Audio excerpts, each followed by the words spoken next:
All right, Infernal Blessings. We are back with another video. All right, before we begin, a couple quick announcements.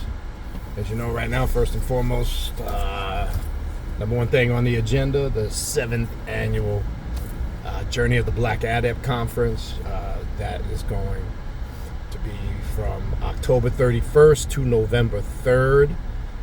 We will kick off the conference this year a little different than we've done in past years. We're going to bring in the conference with a graveyard ritual on Halloween night, followed by a coffee and donut meet and greet after the ritual. Friday and Saturday from 9 to 4 p.m. we'll have classes, workshops, and presentations, followed by a group ritual and a group dinner on both nights. And then on Sunday from noon to 4 p.m. I will be doing a question and answer class to close out the conference. So you can sign up for now. There's two ways to attend. Obviously, the best way is come live and in person. And also, you can, if you can't come live and in person, you can attend the conference virtually. That will give you access to all the classes, workshops, and presentations virtually. But you will not have access to the rituals because I will not be recording them or filming them or anything like that due to just too much going on during that weekend. So if you want to sign up, just shoot me an email. Be specific in the email on what you want information for. If you need any additional information, suggestions, hotels, Airbnbs, the area, the area is minutes from the airport, the venue, there's hotels, Airbnbs, there's so much lodging options. So really it's just about finding something, in the vicinity of the venue. But if you have any questions or you need any information, you can also include that in your email. So again, shoot me an email at khnum19@gmail.com and I will get that information out to you. If you're interested in a spiritual reading or a consultation, I offer various different types of readings: Klipothic demonic readings, Santa Muerte readings, Egyptian oracle readings, shadow work readings, which is, shadow work is continual. It's a key component on the path of self-mastery. So if you're looking for a sense of direction or what you should be doing now, shadow work reading is probably the way you want to go. That's a good option. Deity readings to see what gods, goddesses, demons, and spirits walk with you. Or maybe you're just interested in a spiritual consultation. Maybe you just got questions. You need answers to certain things. Or maybe you want to focus on a specific aspect of the path or a specific thing you got going on in your life. Shoot me an email, khnum19@gmail.com.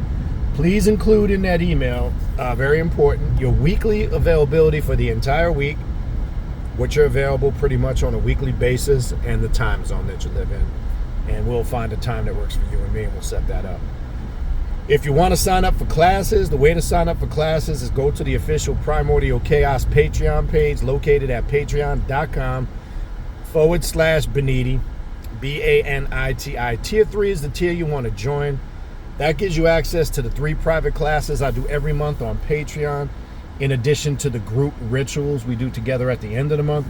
And keep in mind, when you join, you don't just get access from the day you join moving forward. You also get access to everything in the archives going back 5 years. You get access to all that class work, all that ritual work. It's a lot of content. Trust me when I tell you, it'll keep you busy for a long time. If you want to see exactly what type of classes that are ongoing right now that I'm doing, go to the Patreon page, patreon.com/Baniti, Baniti, and click the collection section there on the Patreon page. And you'll see all the ongoing classes categorized in numerical order. And you'll see each class that's ongoing. We're getting ready to add a new class for the month of October, which will be the Egyptian Hermetic Alchemy class. Looking forward to that. And there's constant new content and classes being added regularly. All right, so check that out, patreon.com/Baniti, Baniti, tier 3. Don't forget to check out the social media pages. Primordial Chaos 9, all one word, on Instagram. Primordial Chaos 2 words on Facebook. And obviously right here on YouTube, Primordial Chaos 2 words. And also on TikTok, Primordial Chaos 3 Primordial.com on TikTok. That's the best way to stay up on all the latest happenings and what we got going on here at Primordial Chaos. Also, don't forget to check out the Primordial Chaos podcast, available on Spotify and all major podcast platforms. The direct link to the podcast, my contact email address, the social media pages, and the direct link to the Primordial Chaos Patreon page to sign up for classes. All of that information is in the description box of the video that you're watching right now. You see the title, God versus Satan for the soul of the prophet Job.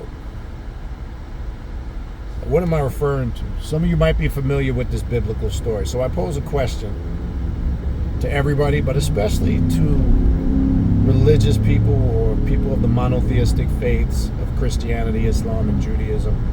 Is God all-knowing? Careful before you answer that question. Is God all-knowing? Is God omnipotent, omniscient, and omnipresent? According to religious theology, he is. You would have to say yes if you are a faith believer of those monotheistic religions. You can't say no, you can't dance around it. You'd have to clearly answer yes.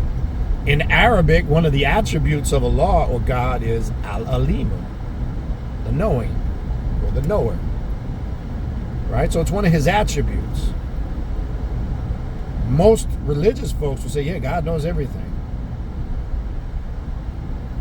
He knows everything. This is even more spooky. But he knows everything before it's going to happen. I'm sure you've heard that one too. Well, that's going to make what I'm about to say even worse from this particular story. So, as you marinate on that, I'll reference you to the book of Job in the Bible, the 2nd chapter.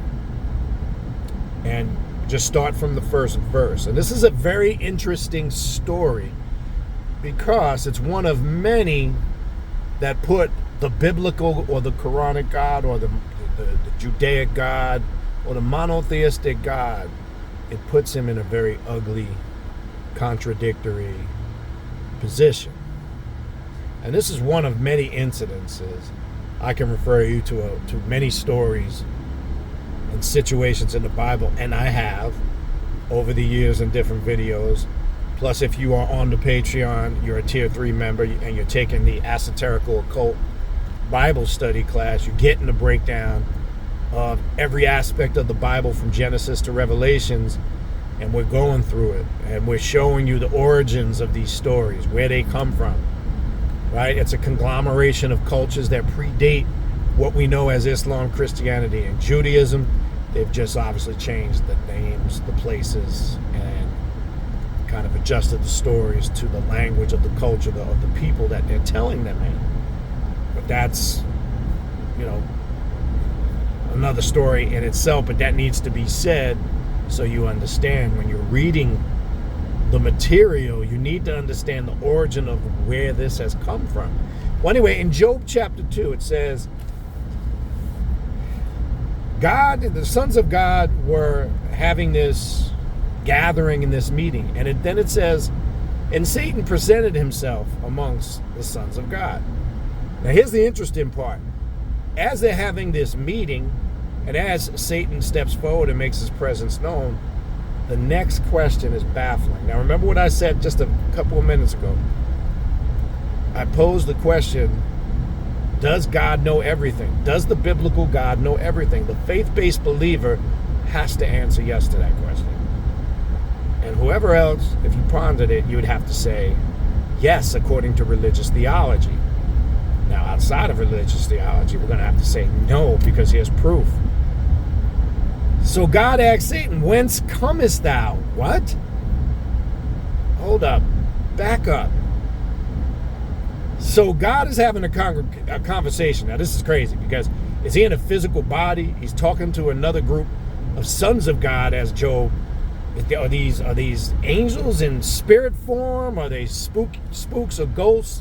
Apparitions? Do they have physical bodies? See, these are the things people don't want to think about, because it opens the door to more questions, which opens the door to more questions, which gets down to the core truth and the nitty-gritty of it. So that's the other thing we have to ask ourselves. Are they in human form, body form, angelic form? And what is that? Don't get spooky. Don't go to Spookville on me, but most people will have to because they can't explain this. But he says to Satan, whence comest thou? He didn't even know where he came from. How could he be the all-knowing God and not know where Satan just came from? Go and read it for yourself, and then here's Satan's response.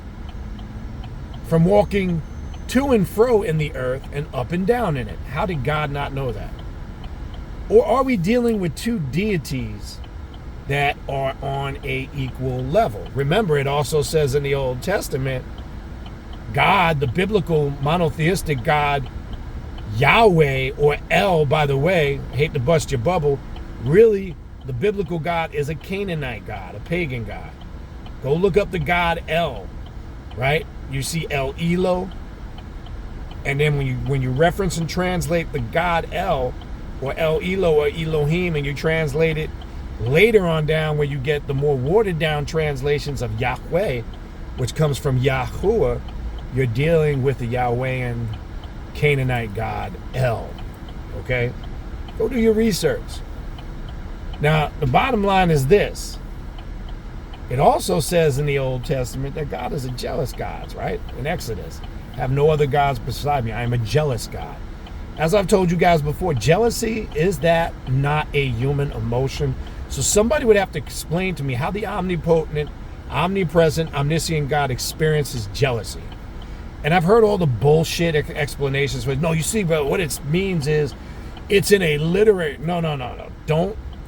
Don't interpret. See, this is what people like to do when they're put on the spot with contradictions. Then all of a sudden, they want to give you their interpretation. Well, if you're a person, and there's many out there who claim to be so-called religious, sanctified folks who believe every word of the Bible is literal, there is no interpretation if you believe it's literal. See, I understand the allegorical and the literal parts of the scriptures, and I'm able to decipher between them. We can do that on the occult and the left-hand path because we don't believe in your faith-based narrative that you try to sell the masses. So if you believe every word in the Bible is the infallible word of God, don't pick and choose what you want. Well, interpret. Well, you see, no. It says right clearly there, he is a jealous God in the book of Exodus. Something to keep in mind. There's also that story in Exodus after Adam and Eve ate from the forbidden fruit, and I'm going to do a whole video on that. He now is walking in the garden in the cool of day, by the way. So obviously it's too hot out for God to be walking in the sunny part of the garden, which doesn't make any sense to me. And he asks Adam and Eve, he calls out to them, where art thou? How does the omnipotent, omniscient, omnipresent God not know where something is that, according to the story, he created? So I'm just pointing out these couple of incidences. I'm going to stay on topic because I can get into the whole Adam and Eve story. That's a video for itself. But I'm just pointing out incidences to show you this God of the Bible definitely is not the all-knowing God. And I could point out a lot more, but I'm just touching on a few. So he's a jealous God. He's not an all-knowing God. And in this situation in Job chapter 2, he didn't even know where Satan came from.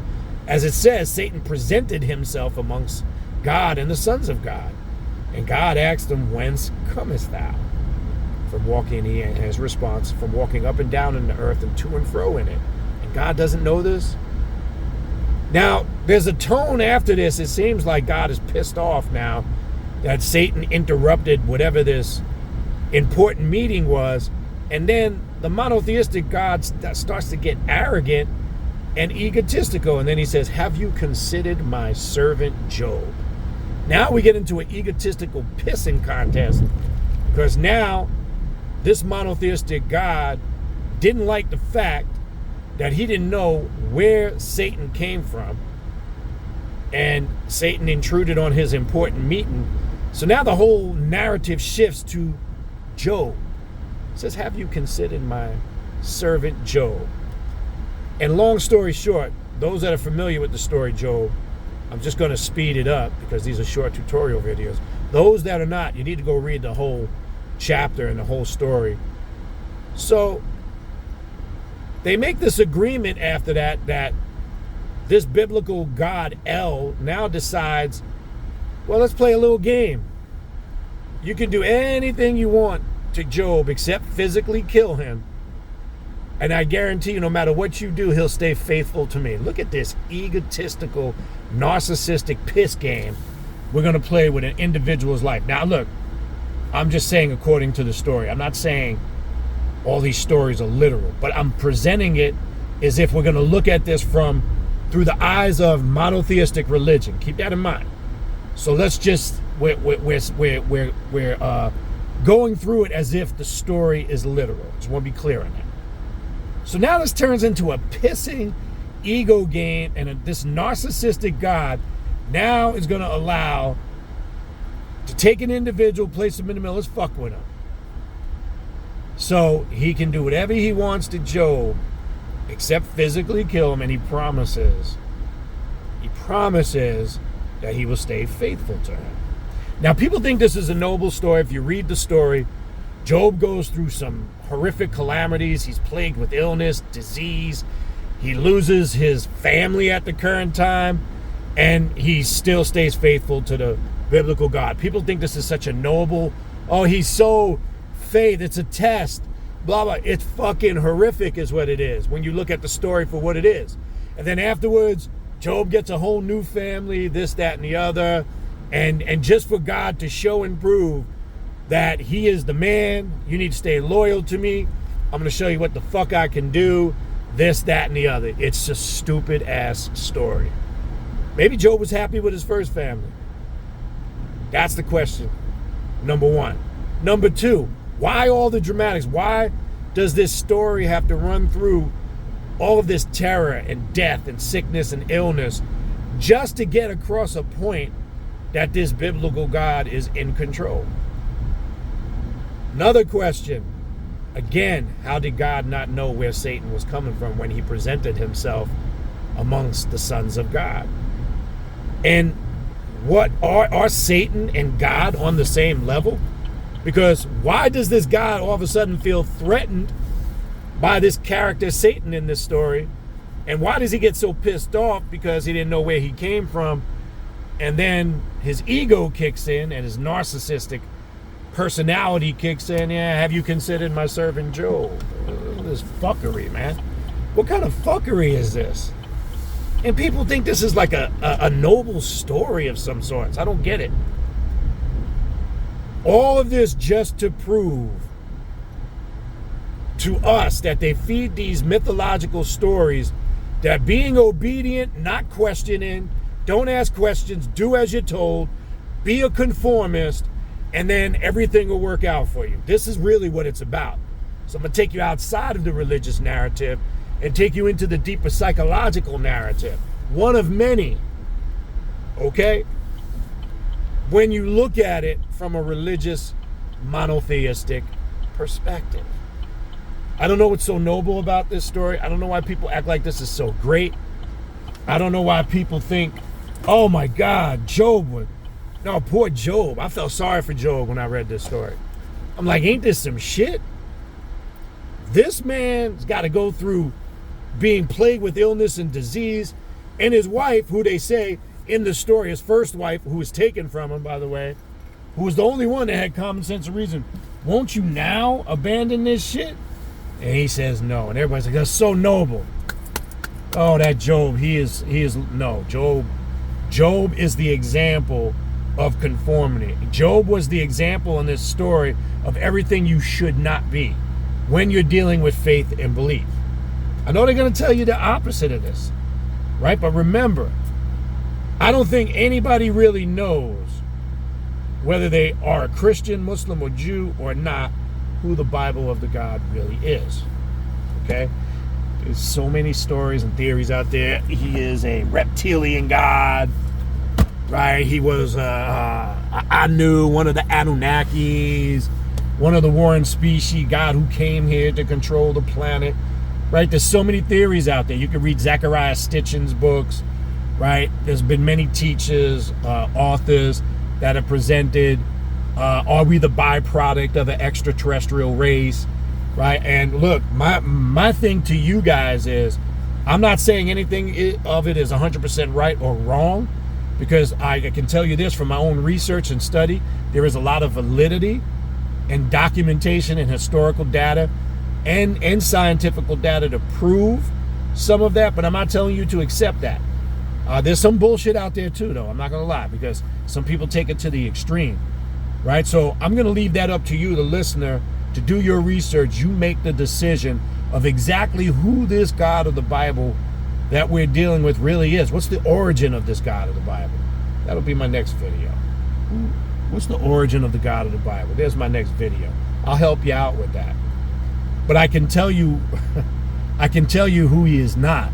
He is not the all-knowing God. So to you Muslims, Al-Alimu, one of the 99 attributes of Allah subhanahu wa ta'ala, that story confirms he is not, because even in the story in the Quran of Iblis, the rebellious one, another title for Satan, or quote unquote the devil, when God didn't know he was not going to make obeisance to the prophet Adam. He didn't know, because he asked him, he said, bow down to my creation. And we know Iblis' response, he was like, hell no, I'm not bowing down to some, I'm created from the pure fire. This is a mortal Enocyte created from clay, mud, and dirt. I'm not bowing down, I'm superior. Al-Alimu didn't know. The all-knowing didn't know. And then he had to gather his army. It says Michael and his angels fought against the dragon and his angels, which takes us to Revelations chapter 12. That's another story. But I'm using an example in the Quran where God is not the knower, Al-Alimu. He's not the all-knowing God. So I could tell you what he's not. I could also tell you, you need to look at these stories more thoroughly and ask yourself now in 2024, was this some real deep, hypnotic, faith-based, indoctrinated spell of ignorance that they just put us under to keep us loyal and obedient and in a system of servitude? And then also all these stories are ingrained in fear tactics. Okay, never forget that. They're all ingrained in fear tactics.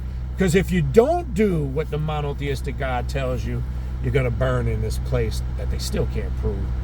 This mythological, biblical hell. If you're good, you're going to go to this place called heaven. But you got free will. Well, that's not free will, people. Okay? Because there's nothing free about exercising your will if it's not in accordance with the biblical God. It's funny how religions will teach you have free will, but free means to free. But it's not free, because it's going to cost you at some point. So the whole paradigm is narcissistic in nature, period. Okay? I just want to be clear on that. The whole story, when you look at it, and you have to look at this with an open mind.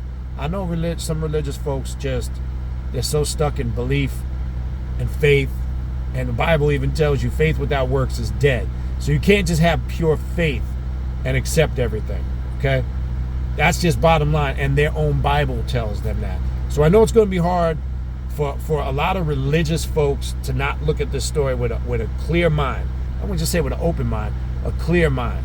But a lot of these religious folks have blinders on. They don't see what's going on to the side of them, behind them, above. They're just taught to have that tunnel vision where they just look straight ahead. Look at me. Look at me. It's like when you train a dog. Look. They're trying to train you to just stay on the thought process that they're trying to feed you. That's facts. So in order for you to see it, you've got to look at this with a clear mind. You can't be influenced by dogmas, doctrines, and faith belief systems, because then you're going to lean to the narrative that you favor. The reality is short and simple. It's a dumbass story. There's nothing noble about it. I don't know why this story for years here in the West, as children, we're taught this in Bible school. This is a story you hear in the scriptures in church or mass and about whatever it is. It's a ridiculous story. It further proves that religion dumbs down people and puts them in a state of faith and belief and ignorance. Because faith is trust in things that you, let's be real, cannot 100% confirm. I could have faith that a tree in my backyard talks to me every day. Okay? And it could, but I can't really validate that to the masses. So how are they able to take these biblical stories, which there's no proof? First of all, there's not even proof that a Job ever even existed, and he's one of many prophets. That's a whole nother story. But how is it they can take a story that there is no archaeological evidence, no historical evidence to validate any of this bullshit? But having said all that, they're able to convince the masses that this shit is true. That's some real magical power in itself right there. So as I've said before, is the Bible the greatest spell of wizardry and sorcery ever casted upon the masses? If you really think about it, you would have to say yes. I think the men that created the Bibles, all these councils of Nicaea, the Council of Trent, all these, I believe they were all warlocks, wizards, and magicians that came together and worked their magic of power and control. Remember, when you look at the Pope and the Cardinals, okay, I keep trying to tell you guys, I've said this going back years ago many times, they wear the hat. When you look at the hat that the Cardinals and the Pope wear, it's called a mitre, M-I-T-R-E. Go look it up. If you look at it, it's the tail of a fish. Now, I said the Canaanite god El goes back to even ancient Sumerian gods, going back to the Anunnaki. And one of the fish gods of the Anunnaki is a god called Dagon. Dogon of Mali of West Africa. The beings that came up out of the water and mixed in with the people on land. And then you have the Sumerian god Dagon. If you look at him, he is a half man, half fish god. The bottom of his feet looks like, the bottom of his body looks like the tail of a fish. So hence, the Pope and the Cardinals are showing you by wearing that mitre or that hat that they are connected to El and the god Dagon. And that's a priesthood of Dagon. And they reenact the rituals, their cathedrals, their artwork, their prayers, their ritual. It's all in honor of the god El. I told you, El is a Canaanite god. And then they took it, El is the definite article in Hebrew, and Al, A-L, is the definite article in Arabic. And then they put that in front of everything. Okay? You have El Elo, the source, Elohim, pluralization for these beings. So now the question is, who is the god El Elo or El? And who are these actual Elohim or these sons of God that you see mentioned in Genesis chapter 1, and also where they're having this little mafia meeting in Job chapter 2. It's like the gangsters were having a meeting and somebody intruded, right? So maybe this character or this God that we're being warned of, who told the truth in the garden story in Genesis chapter 3 to the woman, right? Maybe the God that people are calling the devil, who's a trickster and a liar, when you really look at it closely, has obviously told the truth. Maybe they got the narrative reversed. When you really look at it. I'll do further videos on this. I think I'm going to do that title that I said. I think I'll do a short tutorial on the Garden of Eden. These are topics we cover, by the way. Again, as I mentioned earlier, before I wrap this up, these are topics discussed in the Esoterical Occult Bible Study class. So if you really want the esoterical occult breakdown of the Bible and the Quran from an occult perspective, and you want really the facts on the origins of these stories, that's a class you're going to love. That's a class I suggest you get in on, because it's going to clear up.